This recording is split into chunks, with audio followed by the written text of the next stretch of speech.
Good afternoon, everyone, and welcome to the Diabetes Association of Atlanta's DAA Dialogue, A Step Ahead with podiatrist Dr. Jocelyn Curry.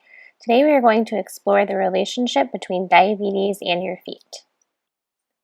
Dr. Curry is a native of Georgia. Medicine has been her lifelong passion, and she feels blessed when a patient puts their trust and health in her hands.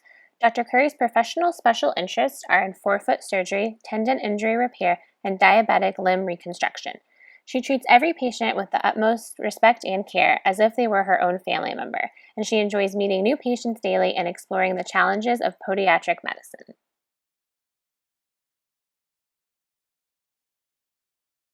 And welcome, Dr. Curry. Thank you. Thank you for having me. I appreciate it. We're so excited that you volunteered to help us out with this event, and we are just so grateful to you, and we are just really excited to get some information from you today.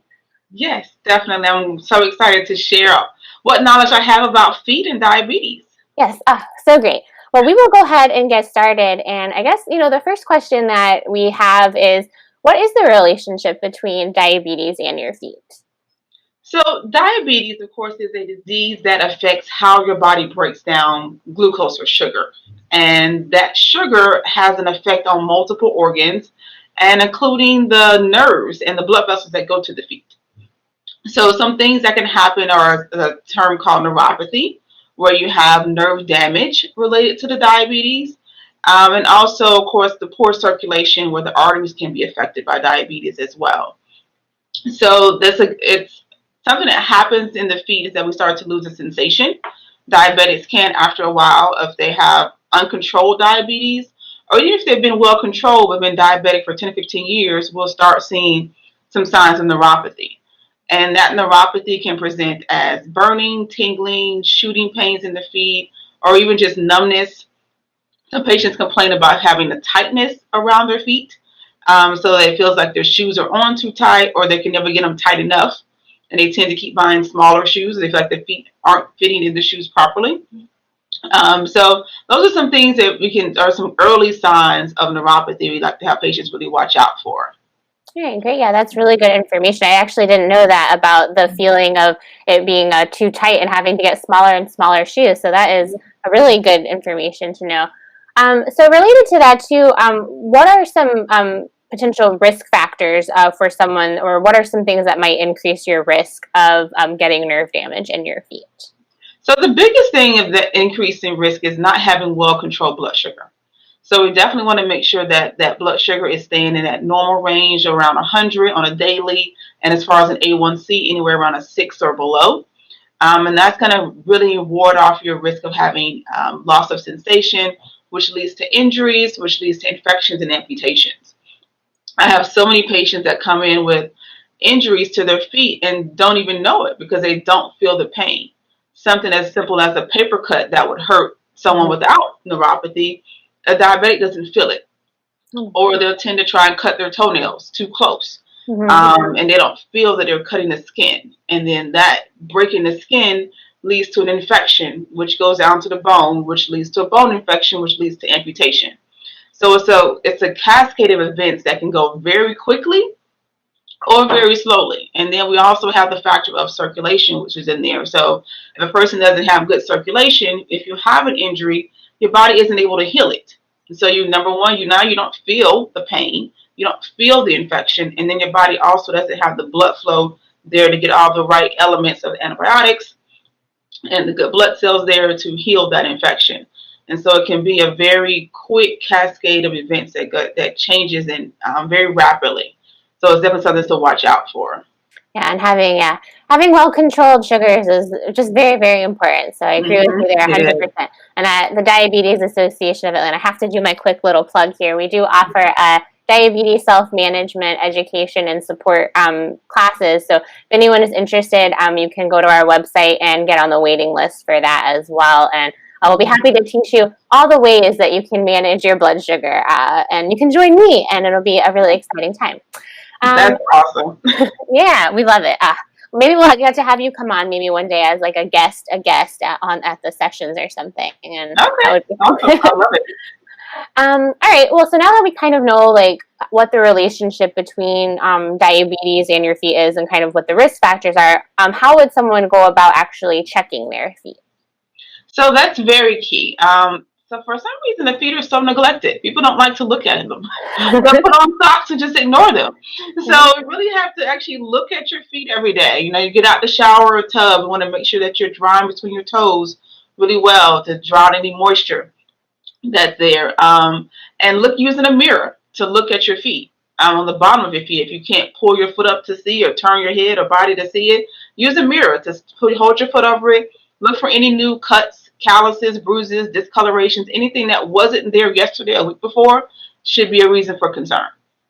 So that's the easiest way to do that. Of course, if there's someone in the house with you that can look at your feet for you, that's always key. It can be like a once a week, once a month kind of thing, just so that someone else is laying eyes on your feet and saying, this is different. It should probably get checked out. So many patients who have calluses and they think, oh, it's just a callus, it's not that big of a deal. But when the callus starts turning red and purple, that means there's blood underneath the skin. And that could be an ulcer, an open sore under that callus. And they don't realize it until it starts to drain and there's an odor. And by then, it's a full-blown infection that's going to take a lot more to treat than if it were just a simple callus at that first visit. And so would you recommend people check them, you said every day or every week? I would say at least once a week. Now, if you know that you have neuropathy and you know that you don't have feeling in your feet, I would check them every day. Because you can easily step on something and not know it. You run into the wall. I have patients who say, "Oh yeah, I may have hit my toe on the table, but I don't really remember." You know, so you can have an injury and just not know it. So if you know you definitely don't have any good feeling in your feet and you've been told that, I will look at the feet every day using a mirror. Okay. Great. That's good, really good information. Thanks, Dr. Curry. And then I guess you said, so, you know, if you're checking your feet and then you're kind of noticing some blisters, you kind of mentioned if you notice there being some kind of discoloration under the blisters, so like the red and purple, would that be an indication to go see your doctor? And then are there any other things that you should look out for that would say, hey, you really need to go see the doctor like as soon as possible? Yes, yes. So definitely if you have any type of calluses that are different colors or getting thicker and you're not able to manage it yourself, that's definitely a reason to go to a doctor. If you see have a toenail that for some reason now it's really thick and it's painful in the shoes, or there's any red or brown around the toenail, you'll want to get that checked out. A lot of patients will have swelling in their legs that creates discoloration as well, makes the skin look darker. And so that's something that you also want to get checked out too. So yeah, it's just a matter of just knowing your body, knowing your feet. And one thing I have to mention as well, taking care of your feet is lotion. Lotion is like, so I'm not sure why people don't want to lotion their feet. They kind of stop at the ankles. Yeah. They don't want to touch it. They're like, "Oh no, they've been in my Right, shoes and all especially over in wintertime, they want to keep the feet covered. They keep a sock on, and lotion. They stop at the ankle sock, and then the foot never gets any lotion. So if you just moisturize the skin of the feet, it will definitely solve a lot of problems. Sometimes the skin is just too dry, and when it gets dry, it cracks, and those cracks get bacteria in there and lead to other things that we just don't want to be in the skin. And does it have to be like a certain type of lotion? I know that sometimes at the store they have like lotion for diabetics. Does it have to be that, or Right. can it be like any lotion? Well, I always recommend using a natural base moisturizer. So something like a shea butter or a cocoa butter.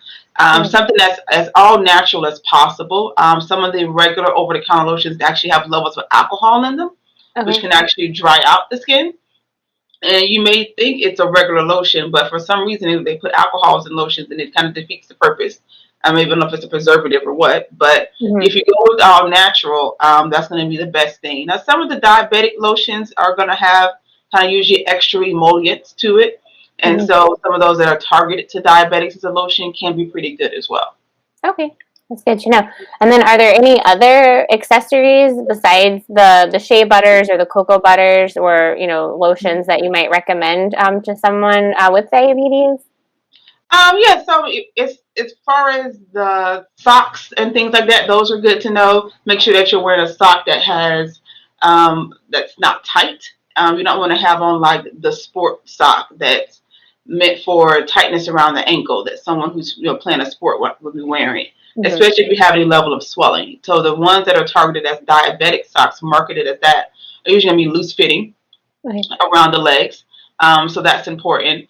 You want to make sure that if you do have some level of swelling and you've been told that you have swelling, you may have some peripheral vascular disease where your veins are not pushing fluid back up like they're supposed to. And that's where compression socks come in handy. Okay. So using a light compression sock can help to reduce swelling, that you wear those during the day, but you don't sleep in them. And that's a good thing to start with if you're noticing any swelling, if you have been doing a standing job most of your life. You were a hairdresser or the post office and you're standing, you may have some level of varicose veins or getting swelling now. The compression socks can help that. And then, of course, the shoes we wear. The shoes are important. I have a lot of patients who wear the regular house shoe that has no support whatsoever, and that's where people get into trouble because something's in the carpet and it ends up getting stuck in the foot, goes straight through that little flimsy house shoe, and they don't feel it. So we really want to wear real shoes around the house. I even recommend a lot of patients, even that aren't diabetic, that your house shoes can be like a little wedge slipper or a sandal, like a real actual sandal, a real shoe that you could wear out the house, but you make it just your house shoe. And so that way you know that your foot's really protected from an injury, and also as far as the biomechanics of the body is in a better position than being, say, in a flat shoe or wearing nothing at all, being barefoot. That's true, especially if you have kids too. I know there's that Lego syndrome. If there's Legos rolling around and you just like step on your foot, it's just like, oh, the worst feeling in the world. Definitely. I have 3 kids, so I understand. Okay, well, those are great tips. And then, one question that I think, at least I would ask, and I'm sure other people have this question too, is what about getting like pedicures and stuff? Is that something that you recommend, or what are your recommendations for that? If you did want to get a pedicure, is that something you would recommend or not? Well, pedicures are a touchy question. Okay. I definitely recommend a patient have a full exam by a podiatrist first before even venturing out to a pedicurist if you're diabetic. The key things you're looking for is making sure that you have good circulation and good sensation so that you can, number one, recognize that they go too deep, cutting too much of the nail. You recognize pain and can tell them when to stop. A lot of have patients, I have one in particular just recently had a pedicure and she said, oh, they clipped the nail too low, but it seemed like it was doing fine. It seemed like it was healing. And then she went back because they were going to get a polish change. When she finally came to me a month later, she had a full-blown infection of her foot. And I ended up having to amputate her toe 2 weeks later. And it was because she didn't have any feeling. She didn't know how deep the cut had really gone. And then you don't know how clean the instruments are. So if you get that cut in your skin with a dirty instrument, now we're just opening Pandora's box. We just have no idea what's going to happen from there. So pedicures, I recommend if there's a place that you are familiar with, they sterilize the instruments. Maybe you have the same person you go to all the time and they know your history, you're comfortable with it, then yes, it can be okay to get pedicures. But if you're just going kind of randomly at different times and you just don't know what's really happening at that salon, I wouldn't recommend it. And in my office, we actually have a trained pedicurist. Her title is actually a podologist. Oh, wow. So she is trained to do what we call a medical pedicure. So she knows things to look out for. She knows how to definitely treat a diabetic, how not to go too deep, don't cut cuticles too far back, cut a nail too short. And if there's ever an issue, she's in a doctor's office. So we can always call me to look at the patient if there's a real problem. Wow, I didn't know that. That's great that you guys offer that service. Because, I mean, that can be scary. And I mean, just even, I would have never thought that, you could potentially have, like an amputation from getting a pedicure. But yeah, really great tips that you guys have that service, but also to, just be in communication with whoever you're talking with and say, I have diabetes. Can I see how you clean the equipment or, something like that? And getting your foot examined before you do it, I think that, or your feet, I guess, getting your feet examined is a really great tip. How often, I guess, would you say that someone who does have diabetes should get their feet like professionally examined? So I recommend my diabetics, especially as they come as a new patient, to come at least once a year. Okay. And those who have an annual visit are those that have no other significant issues to their diabetes. They have no symptoms of neuropathy. They have great circulation. They don't have any major calluses or nail issues that need regular maintenance. Okay. So I recommend they have a once a year visit just to see if there are any changes, because the tricky thing with neuropathy is you honestly don't know when you're starting to lose circulation or sensation until someone professionally checks it. Okay. You can think, oh, I'm doing just fine, until you have an injury and be like, oh, what's that bleeding? And now you realize, oh, I don't have feeling in that toe. Mm-hmm. So if you have a doctor checking it at least once a year, you can stay ahead of problems before they arise. And then those who do have problems with neuropathy or trouble cutting their nails, we see them at least every 3 months. Okay. And most insurances will cover for them to come every 3 months to have the nails cut down, and for that regular check to look for any issues and to avoid those infections and surgeries. Okay. Great. That's great that insurance covers that too. Mm-hmm. Good tip. And then, so coming in for a check at least once a year, maybe a little bit more often depending on how things are going. But what in general can someone expect when they come to see you or someone, a podiatrist? What can they expect at that visit? So for me, I'm all about educating the patient. I think education is the key to having a well-versed patient. I don't want you to ever leave the office with questions. I try to go through every detail about your blood sugar and how you're checking it. I even ask about your primary care visits, what medications you're on, making sure you're comfortable and knowledgeable about diabetes and how it affects your life. I ask patients about their diet, making sure that they're eating the right foods to control their blood sugars properly. So for a visit with me, usually I'll do x-rays for a new patient visit so that I can have a baseline of how your bones should look in your feet. So if you were to have an injury 6 months, 2 years down the road, I could say this is where we started and this is the problems I'm seeing now. So usually we'll do x-rays. If the patient needs their nails cut down, we'll do that at that visit. We'll look at any calluses or if there's ever any concerns about other deformities like bunions or hammer toes, if they're a candidate for surgery. If they're having any kind of heel pain related to the work they do or any kind of foot pain, we'll discuss those things too, more than just the diabetes, and do a full check of everything below the knee as best as possible. Okay, great. And then, do you recommend, so if someone, does come to see you, you recommend some kind of other communication with their other providers as well? Do you guys tend to communicate, like if there are issues or anything like that? Yes, so typically I always send the note from that day to the person's primary care doctor. So we like to have that on file, that they have a primary care. And if they don't have one, I usually always recommend someone in the area where they live so that they have that complete care. But yeah, usually I try to keep in contact with the primary care doctors. Awesome. That's great. And it's great that you incorporate that education piece too, for your patients, because that is really important. If you don't know, you don't know what to look out for, you don't know what to do. Exactly. So that's great. That's really great. Exactly. Well, we really appreciate you taking the time to speak with us today, Dr. Curry. I'm sure everyone at least learned something new. I know I learned a couple of new things, and I work with diabetes, pretty much every day. So, so it's always fun to learn like some new tips too. And we appreciate you coming on. We are just so grateful. And I guess the last question that I have for you today is just. Can you tell people where they can find you, some more information about you, where they can get other information on foot care, any other tips that you can share too with our audience today? Yes, of course. So I am in practice at Ankle and Foot Centers of Georgia at the Lithonia office. So we're located right across the street from Emory Hillendale Hospital. In the office building there at 6000 Hillendale Drive. You can reach us at 770-981-9011. We take most insurance plans, and we see new patients regularly. You can usually call for a same day or next day appointment, usually fairly easily. As far as myself, my education, I've been in practice for 10 years. I am board certified in foot surgery and in wound care, and also board certified in minimally invasive surgery. So I tend to do a lot of patients, diabetics, using minimally invasive surgery if they need it. So that way there's less chance of infection with bigger incisions. I use small pinpoint incisions so that they heal a lot faster with surgery if needed. Great. Well, thank you so much for sharing that information.